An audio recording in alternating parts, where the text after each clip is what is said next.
NEN vows are one of the most disturbing systems ever built into an anime. Because in this world, power isn't earned through training alone. It's purchased. And the currency is always suffering. The stronger the sacrifice, the stronger the reward. A hunter can sacrifice their freedom, their lifespan, their future. Some sacrifice their lives outright. And in return, they receive power that should not exist. What makes this terrifying is that every restriction is really a window into the user's psychology. Show someone their vow, and you've shown them their deepest obsession. And nobody proves that better than Kurapika. Kurapika's chain. Jail. Kurapika didn't build chain jail because he wanted strength. He built it because his entire world was murdered in a single afternoon. He was born into the Kurta clan, a small group hidden deep in the forests, living in isolation for generations. They had one trait that made them valuable and doomed at the same time. When a Kurta felt intense emotion, their eyes turned a brilliant scarlet, and scarlet eyes sell for a fortune on the black market. One day, while Kurapika was away from the village, the phantom troop arrived. 128 members of his clan were slaughtered. Their eyes were carved out and sold like trophies. When Kurapika returned, there was nothing left. Only corpses. Only silence. Only a promise. He would recover every stolen pair of eyes, and he would hunt down every member of the phantom troop, no matter what it cost him. He passed the hunter exam, learned NEN, and built a set of chains designed for exactly one purpose: annihilating the people who destroyed his life.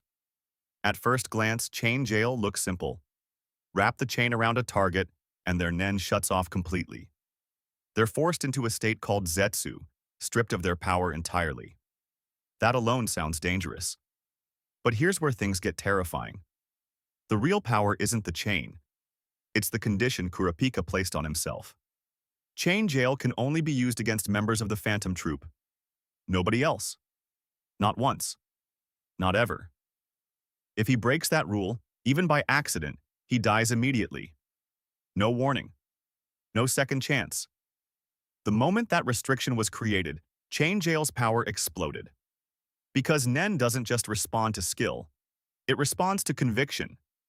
And Kurapika's conviction was absolute. This becomes obvious during his fight with Uvagin, one of the strongest members of the Phantom Troop, a man capable of leveling buildings with his bare fists.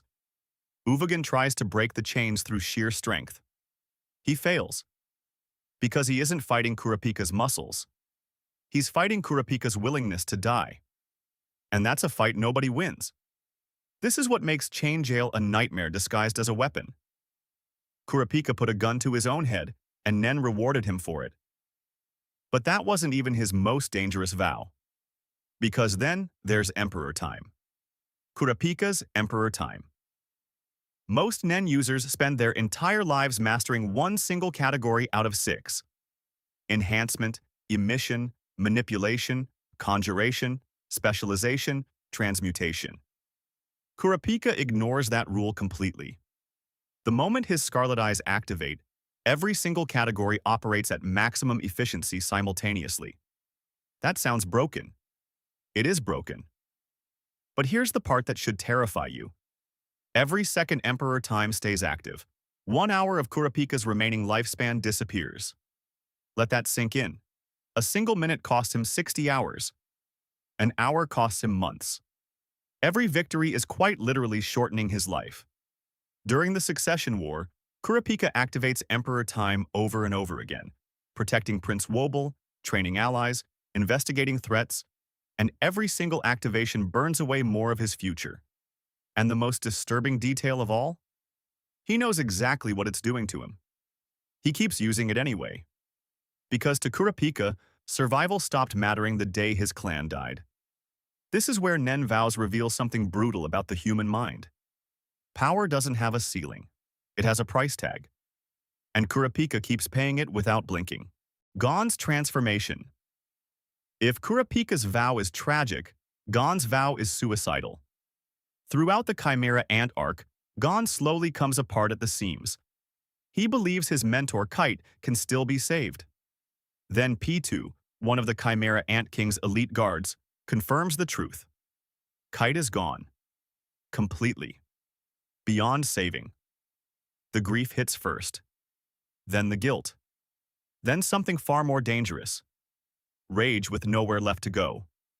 In that single moment, Gon makes one of the most extreme NEN contracts ever recorded in the series. He doesn't sacrifice his lifespan like Kurapika. He sacrifices everything he could ever become. Every year of growth, every future ability, every ounce of potential power he would have earned over decades of training. All of it, traded away. Not gradually, immediately. The result is horrifying to witness. His body instantly transforms into the absolute peak version of himself, the version that decades of training could have eventually produced. His aura explodes outward. His muscles surge. His power skyrockets past anything seen from him before. And here's where it gets even more disturbing. P2, a being who casually shrugs off attacks from elite hunters, becomes genuinely afraid the moment she sees him. The fight that follows barely qualifies as a fight. It's an execution. Every strike lands. Every movement screams the same warning. This power should not exist. But NEN always collects its debt eventually. The moment the battle ends, Gon's body collapses entirely. His aura vanishes. His life hangs by a single thread, and without outside intervention, he would have died on the spot. This is what makes Gon's transformation one of the most disturbing vows in the entire series. For a few violent minutes, he became one of the strongest beings alive, and the price was his entire future. Not every vow comes from heroes desperate for revenge or grief.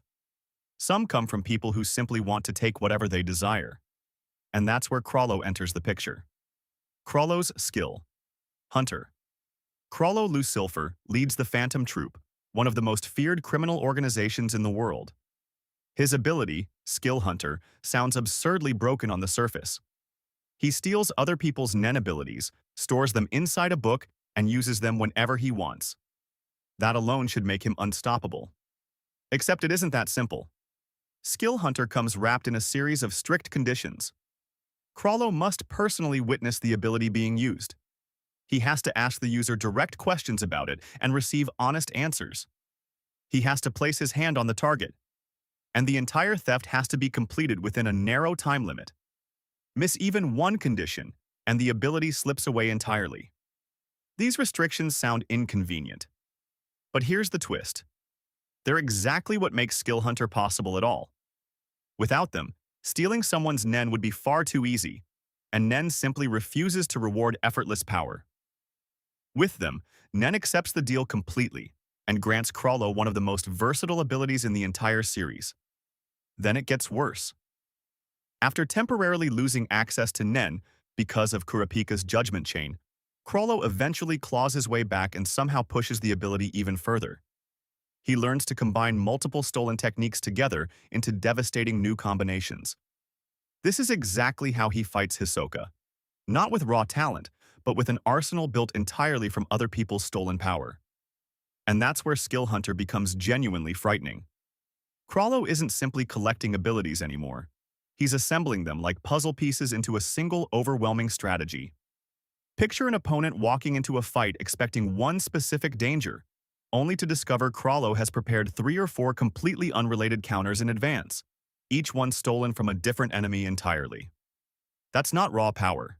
That's premeditation turned into a weapon, and once that puzzle is complete, people die. Hisoka learned that lesson the hard way. Some vows reward patience and preparation. Others reward something far darker, pain itself. Phaeton's pain.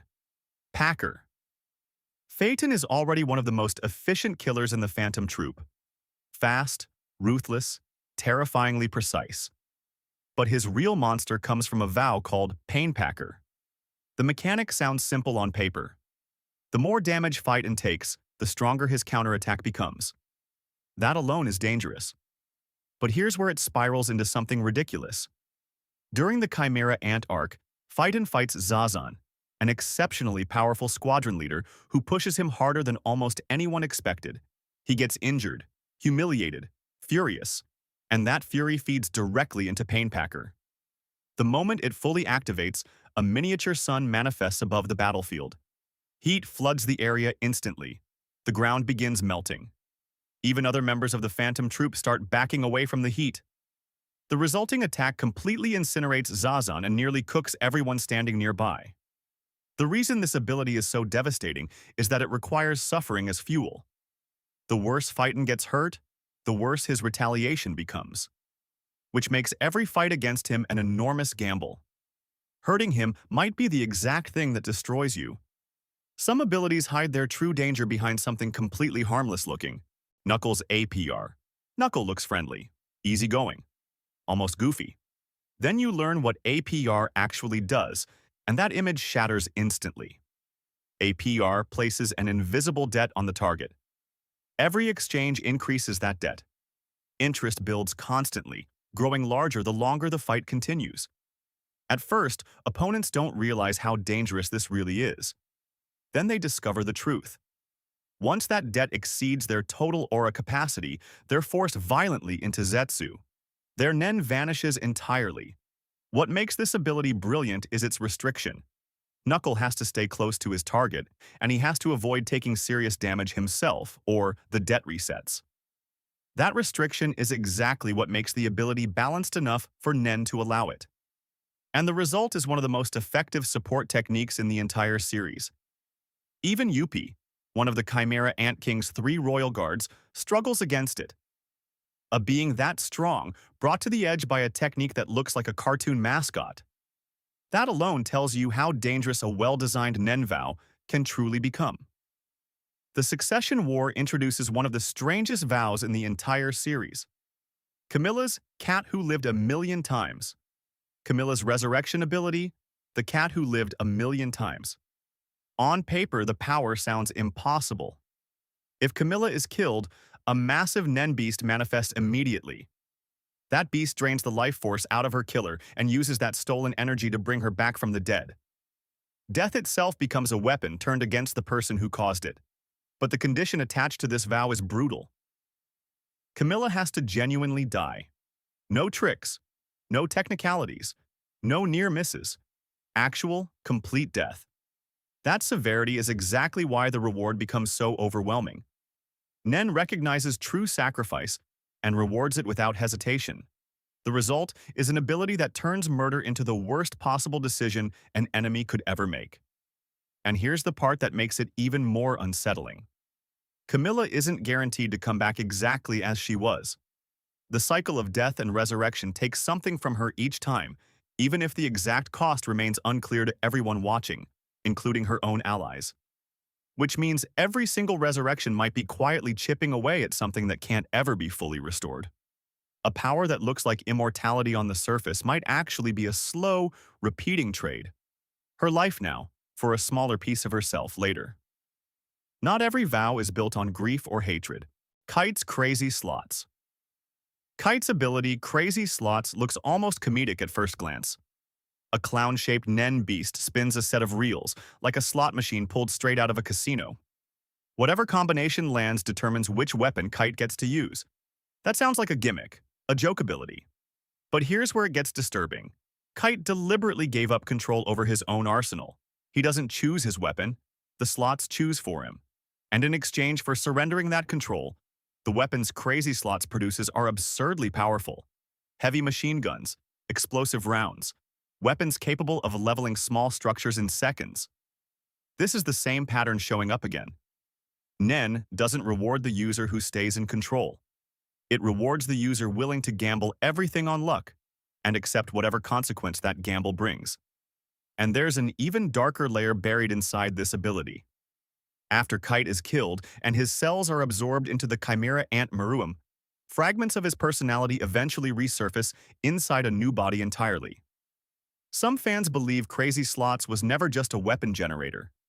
They believe one specific, unseen combination on those reels was always meant for a single purpose: survival, no matter what shape it had to take. If that's true, then Kite wasn't gambling with weapons. He was gambling with his own death. And somehow, the odds eventually paid off. Some vows reward gambling. Others reward something closer to financial ruin. Knuckle and Shoot's debt abilities. Knuckles' APR isn't the only debt-based ability in this story. His ally Shoot carries a technique from the same family, but with one crucial difference baked in. Where Knuckles' debt accumulates through direct combat, Shoot's version can apply pressure from a distance, tightening the noose before the opponent even realizes a countdown has started. Together, these two abilities demonstrate something most viewers miss entirely. The most dangerous NEN vows in this series rarely look dangerous at first. They look like party tricks, mascots, slot machines, cartoonish debt collectors. And that disguise is exactly the point. By the time the opponent realizes what's actually happening to them, it's already too late to undo it. That's the real lesson buried inside every disguised vow in this series. The scariest ability isn't always the one that announces itself with fire, explosions, or monstrous transformations. Sometimes it's the one that smiles, looks harmless, and quietly counts down behind the scenes while you're too busy laughing to notice. If there's one NEN ability that feels genuinely illegal to even exist, it's Contagion. Morena's Contagion. Morena Prudo starts out as the leader of the Hiley family, a grotesque mafia organization built from killers, psychopaths, and monsters. Then she creates a system that rewards murder directly. Contagion infects her followers. Once infected, killing people grants experience. Experience grants levels. At level 20, infected followers awaken their own NEN abilities. At level 100, they become brand new sources of infection themselves, meaning the ability can theoretically spread without limit. Every murder fuels growth. Every victim becomes raw material. Every death pushes the entire system further outward. The real horror here isn't the power, it's the scalability. Most NEN abilities affect a single person at a time. Contagion affects entire organizations, potentially entire countries. The more chaos it creates, the stronger it becomes, feeding endlessly on the violence it inspires. This is exactly why Contagion feels less like a NEN ability and more like a plague with intentions. Most NEN vows end the instant their user dies. Hisoka found a loophole anyway. Hisoka's post-mortem NEN. After losing to Crawlo during their fight in Heaven's Arena, Hisoka's heart stops completely. His lungs stop. By every definition, he's dead. Before the fight even began, though, he gave his ability Bungee Gum one final instruction: restart his organs after death. It's a desperate, almost insane gamble. Somehow it works. Hisoka comes back to life. Dying inconveniences him for about 30 seconds. That's it. What makes this so disturbing is the implication buried inside it. NEN doesn't necessarily stop at the moment of death. Sometimes death is just another condition waiting to be exploited. And Hisoka exploits that loophole better than almost anyone else in the series. Not every vow needs blood, debt, or revenge behind it. Some are built on something almost beautiful, art itself, twisted into a weapon. Basho's Great Haiku. Basho's ability, Great Haiku, sounds like a joke the first time you hear it described.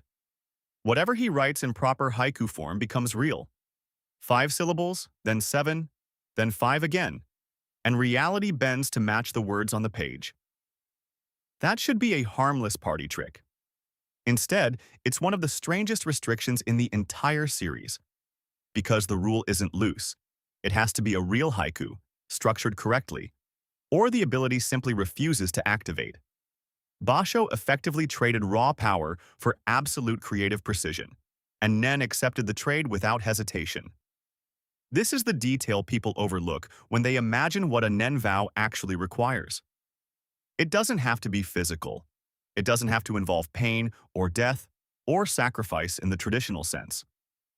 Sometimes the restriction is purely intellectual, a discipline of the mind, just as binding as a blade against the throat.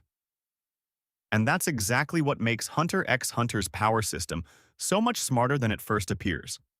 The vow isn't the limitation. The vow is the explanation for why the power exists at all. Kurapika's Judgment Chain introduces a different kind of horror entirely, one built on absolute control. Kurapika's Judgment Chain. Once this chain enters a target's chest, Kurapika gains the ability to dictate rules they must follow. Break those rules, and the target dies instantly. There's no appeal, no negotiation. During the York New City arc, Kurapika uses this exact chain to control some of the most dangerous criminals alive, forcing total obedience out of people who answer to no one. The harsher the condition Kurapika sets, the more absolute the resulting threat becomes. It's proof that not every terrifying NEN vow needs flashy effects. Sometimes the most disturbing power is simply absolute, unbreakable control over another person's life. Final verdict. What ties every single one of these vows together is something far deeper than power scaling. Every restriction is a direct reflection of the person who created it. Kurapika sacrificed his lifespan because revenge consumed every part of his identity. Gon sacrificed his entire future because grief gave him nothing left to lose. Krallo built his ability around theft because he leads a group defined entirely by taking whatever they want.